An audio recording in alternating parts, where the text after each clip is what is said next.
Leaving Neverland, ou Deixando Neverland. É o tema deste videocast Esquema Novo de hoje, sobre o documentário do mesmo nome.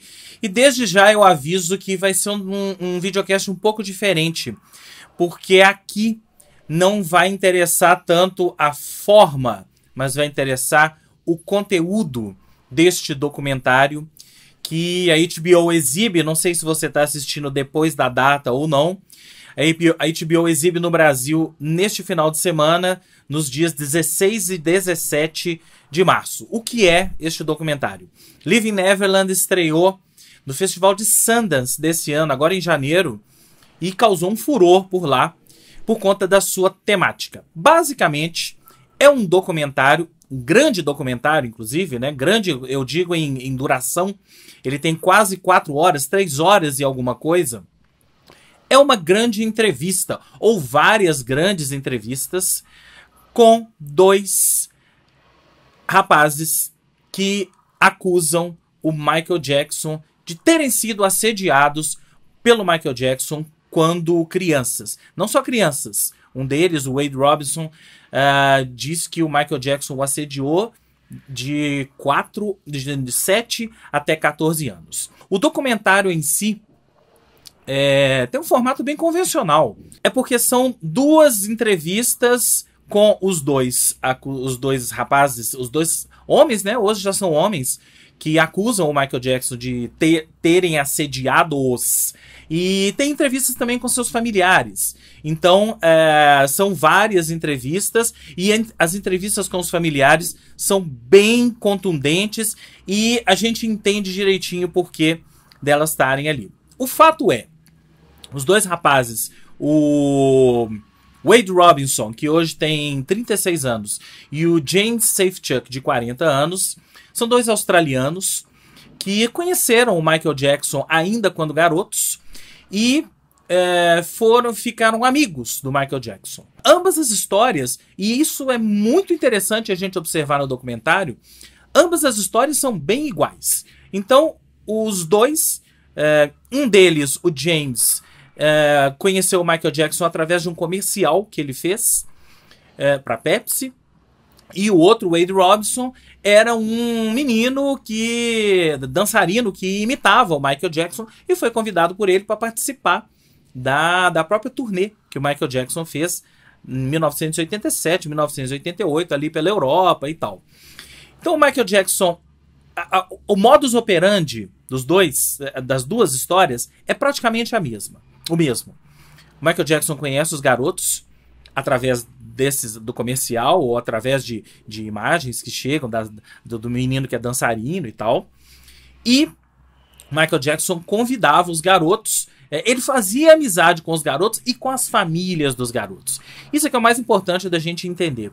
As famílias sempre estiveram juntas. Não é uma história de família que abandonou o garoto, deixou aos cuidados do Michael Jackson. Não. As mães sempre estiveram juntos, em alguns casos, os irmãos, né? A irmã de um deles, acho que do Wade, sempre esteve junto. Enfim. O modus operandi, então, era esse. O Michael Jackson convidava as famílias, fazia amizade com as famílias. O James, a família Safechuck, família do James Safechuck, inclusive abrigou o Michael Jackson durante várias vezes na casa deles. Ele ia para a casa deles por conta da amizade com o menino, por conta da amizade com a família. A mãe, inclusive, chega a dizer, em um determinado momento do documentário, que o Michael Jackson era mais um filho para ela.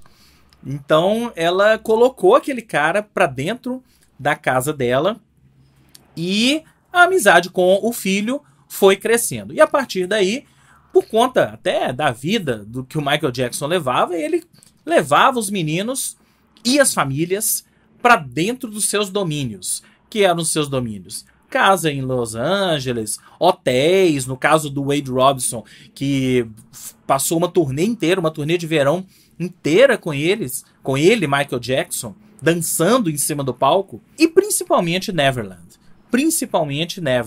E aí que a história realmente começa. O documentário começa com os meninos contando esse lado. Como eles conheceram o Michael Jackson, e o Wade Robson era fã, o James não era fã, mas assim, não tem como você negar que era um dos caras mais famosos do mundo, e um deles fala, inclusive, era um dos caras mais famosos do mundo, e ele quer ser seu amigo. Isso é muito significativo, e eu duvido que qualquer um de nós, eu tô falando qualquer um de nós, porque eu vivi muito, eu tenho 45 anos, e todo mundo que tem a minha idade, 47 anos, desculpa, todo mundo que tem a minha idade, viveu aí a infância, a adolescência, ouvindo Michael Jackson, vendo Michael Jackson, querendo ser Michael Jackson, ou no mínimo querendo ser amigo do Michael Jackson. E foi o que rolou com esses dois garotos. É meio que irresistível. Qual garoto, qual família vai recusar um convite do Michael Jackson para passar um tempo na casa dele, em Neverland? É claro que os garotos toparam, é claro que as famílias toparam, e topavam, né? Topavam porque foram várias vezes. E aí iam para Neverland e toda aquela coisa pomposa da mansão Neverland e tal. E aí, ali dentro, os meninos brincando com o Michael Jackson. Num determinado momento, o Michael Jackson acabava pedindo para os meninos, para as mães, para que os meninos dormissem no quarto com ele. Uma das mães até recusa. Aliás, não, ela recusa quando o Michael Jackson pede pra ela pra deixar ele um tempo com ele. Isso é uma coisa muito louca, tipo, entregue seu filho pra mim. E ela fala não. E ele diz uma coisa do tipo, mas eu sou o Michael Jackson, eu consigo tudo. São frases muito fortes, e eu vou colocando essas frases aqui pra gente tentar discutir um pouco isso mais a fundo nesse vídeo. E aí o modus operandi é o mesmo. O menino, a partir de então, dormia na cama com o Michael Jackson e os abusos sexuais começavam. Eu não vou entrar muito em detalhes sobre os abusos sexuais em si, mas as descrições estão detalhadas no documentário e eu acho que são o primeiro ponto chocante do documentário. É a primeira vez que a gente vê detalhado alguém detalhando um abuso sofrido pelo Michael Jackson. A gente viu o julgamento lá na década de 90, mas a gente nunca ouviu os detalhes, vamos dizer assim, os detalhes sórdidos. É a primeira vez que a gente ouve, e isso pra mim foi chocante, para entender como era o modus operandi dele. E quando a gente ouve as duas histórias, as duas entrevistas com os dois caras foram gravadas foram gravadas separadamente.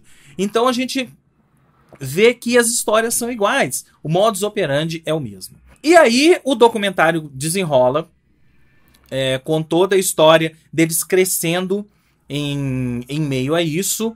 E a história do Wade Robson. O Wade Robson hoje é um coreógrafo, mora em Los Angeles, e a mãe dele se separou do pai e foi com ele e com a irmã para Los Angeles, muito em função dessa coisa Michael Jackson, um pouco para ficar perto do Michael Jackson, mas um pouco para tentar a vida. O filho era um dançarino e tal, até deu certo.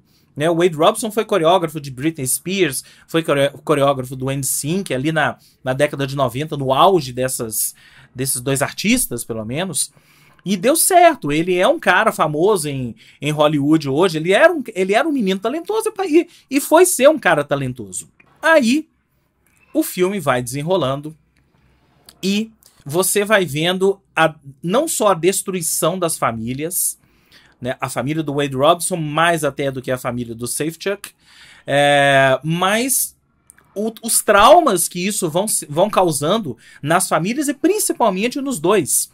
Vale lembrar que os dois, nos dois casos que o Michael Jackson enfrentou de acusação, de assédio, de estupro, os dois, no primeiro caso, os dois meninos foram em defesa dele, foram ao tribunal dizer que nada havia acontecido. No segundo caso, acho que apenas o Wade, o que era uma mentira.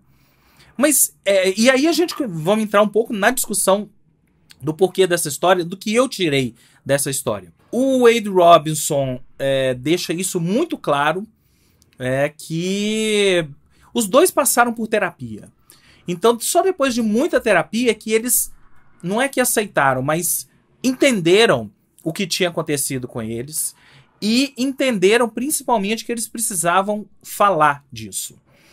E aí o filme chega no final e é engraçado que o documentário chega ao final, mas a história não chegou ao final. Os dois continuam aí dando entrevistas e o Wade já entrou com uma ação contra o Michael Jackson. Essa ação já foi retirada. Enfim, é uma história são duas histórias que estão longe de terminar. O que eu queria discutir, e eu acho que é um assunto que a gente precisa discutir daqui em diante, é que esse caso do Michael Jackson é apenas mais um caso que faz a gente pensar na relação ídolo-obra. E aí eu posso citar Roman Polanski, posso citar Woody Allen, posso citar R. Kelly, que é o caso mais recente nesse sentido. E até que ponto a gente consegue separar o ídolo da obra?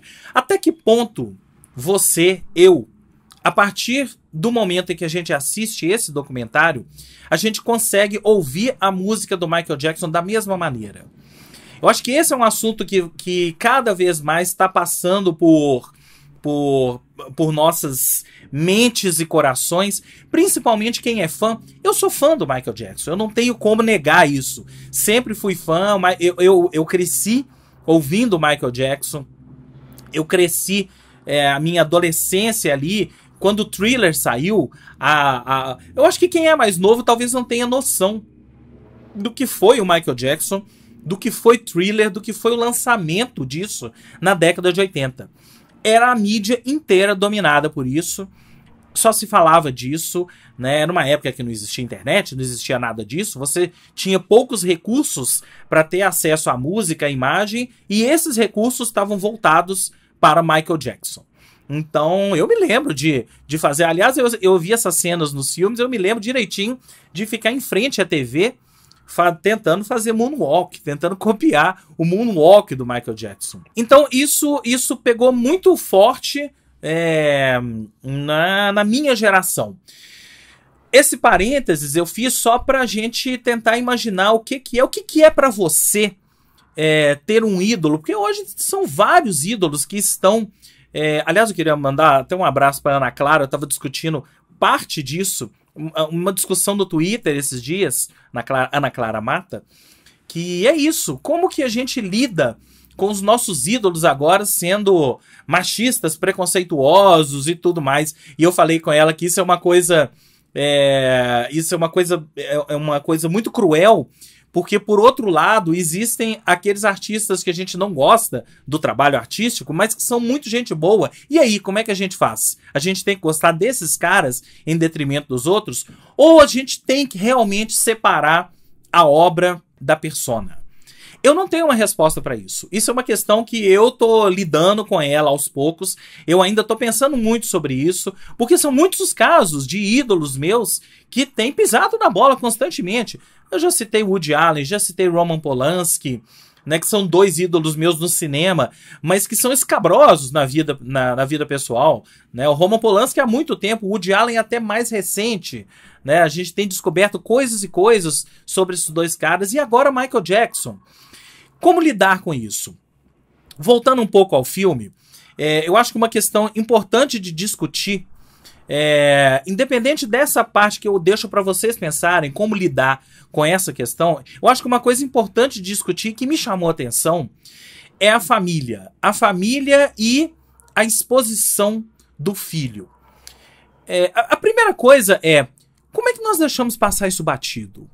Nós todos que vivemos a era Michael Jackson, década de 80, década de 90, e vimos o Michael Jackson o tempo todo com meninos, de mão dada com meninos assim, meninos e pré-adolescentes, né? Andando com esses meninos, e tinha toda aquela coisa de que, ele é um meninão, ele gosta de andar com meninos e tal. Como é que a gente deixou passar isso batido? Como é que a gente nunca desconfiou que era pedofilia? E principalmente, como que as famílias desses meninos nunca desconfiaram? A mãe do Wade, ou a mãe do Safe Chuck, eu não me lembro qual das duas, acho que a mãe do Wade mesmo, diz que quando ele contou finalmente pra ela, isso aí já aos 40 anos de idade, né? Ele tem 36 anos, ele tem 36 anos hoje. Isso já aos 36 anos, quando ele contou pra ela o que tinha acontecido, que ele tinha finalmente se dado conta do que tinha acontecido, ela virou pra ele e falou assim, ela fala isso na entrevista, eu não acreditei, porque aquilo pra mim não estava acontecendo. Quer dizer, ela passou esse tempo todo convivendo com o Michael Jackson, deixando o filho dela dormir na cama do Michael Jackson, sem ao menos desconfiar que ele podia estar fazendo alguma coisa com o filho, né? Eu acho que esse, pra mim, de tudo é o que mais me chamou a atenção. Como que as famílias deixaram... É claro, é difícil você culpar a mãe. Eles culpam, os dois. Os dois estão em processo com as famílias, em processo com as mães, não processo legal, tá? Em processo de aceitação disso, envolvendo a família, envolvendo a mãe, envolvendo o irmão, envolvendo o pai, mas nós todos temos que pensar isso. Pensa aí, você que é mãe, você deixaria o seu filho, é igual aquela pergunta que se fazia na década de 60, né? Você deixaria sua filha se casar com um Rolling Stone? Era uma pergunta que tinha uma certa chacota, né? Mas hoje a gente tem que levar isso a sério e transportar isso para esse contexto. Você deixaria o seu filho de 7 anos de idade dormir no mesmo quarto que um adulto de 20 e tantos anos que você não conhece? E principalmente que tem um histórico de ter tido uma infância complicada. A gente sabe da infância do Michael Jackson. A gente sabe que ele foi abusado, não só intelectualmente, mas fisicamente pelo pai. Então, será que isso não despertou nada na cabeça dessas mães? Ou será que elas estavam tão fascinadas por aquele mundo? Eu não vou nem entrar no caso de dinheiro, né? Porque eu acho que pode aí, isso é desconfiança minha, mas eu acho que eu tenho direito a ter desconfiança. Eu acho que muito ali foi em função do dinheiro, né? Tem uma delas, a mãe do Safe Chuck diz, inclusive, que o Michael Jackson deu a casa para eles, a casa onde ela mora até hoje, né? Então isso tudo, será que o Michael Jackson estava comprando eles deliberadamente? Ou era uma coisa inconsciente, né? Será que o modus operandi incluía isso? Incluía uma compra, incluía um suborno? Eu vou comprar as famílias para que elas deixem os filhos comigo? Isso é muito cruel. Eu queria discutir uma outra parte, que é a parte do acreditar ou não. É óbvio que o fanbase do Michael Jackson já está em polvorosa. E como eu vi alguém num podcast falando, o fanbase do Michael Jackson talvez seja o mais poderoso de todos. Esquece BTS, esquece qualquer outro artista, Ariana Grande, esquece qualquer outro artista popular nos dias de hoje. O fanbase do Michael Jackson talvez seja o mais poderoso. Eles estão em polvorosa falando que tudo ali é mentira. E a família do Jackson e o espólio do Jackson também. Mas olha, eu queria convidar você, se você não assistiu ao filme ainda, assista ao documentário, né? As duas partes do documentário. Uma das partes vai ser exibida no dia 16 agora, de março, e a outra no dia 17. Queria convidar você a assistir e refletir. Eu comprei as duas histórias. É claro que elas são muito tem muito como ser verdade. Não tem como você assistir esse documentário e sair achando, esses caras estão mentindo. É muita coisa, são 3 horas de mentira.